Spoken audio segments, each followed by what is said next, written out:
Hello everyone, welcome back to my channel. আমি প্রিয়াঙ্কা আর তোমরা দেখছি ইউটিউব। চলো চলো চলো, আজকে তোমাদের একটা জিনিস দেখাবো। এই যা জুতো পরতে ভুলে গেছি, তো আমি আবার রিটার্ন করছি জুতো পরার জন্য। আর ওদিকে দেখো বুকু খেলা করছে। তা চলো তোমাদের আজকে এমন একটা জিনিস দেখাবো যাতে তোমাদের মুখে একদম জল এসে যাবে।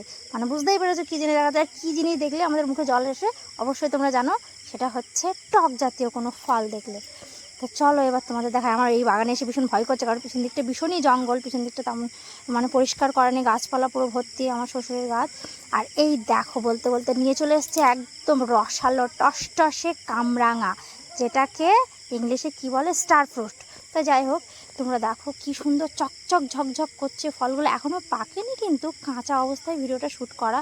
যখন পাকবে তখন এগুলো একদম হলুদ কালারের হয়ে যাবে। আর এদিকে দেখো দুটো কলপ করা আছে, এইগুলো আলাদা জায়গায় বসানোর জন্য কলপ করা হয়েছিল। আর এগুলো ছোট সাইজের। তো দেখো কি ভালোটাই না লাগছে। আর হ্যাঁ, এই ফলগুলো কারা কারা খেতে পছন্দ করো অবশ্যই কমেন্ট করে জানিও। আমার তো মোটেও ভালো লাগে না, কিন্তু তবুও আমি আজকে একটা এখান থেকে পেরে আমি বাড়ি নিয়ে গিয়ে মাখবো।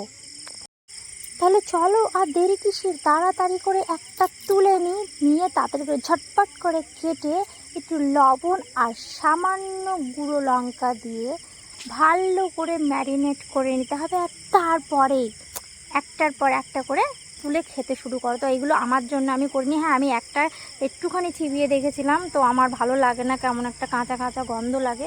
তো সেই জন্য আমি এটাকে খাই না। তো এগুলো আমি কেটে পাশের আমার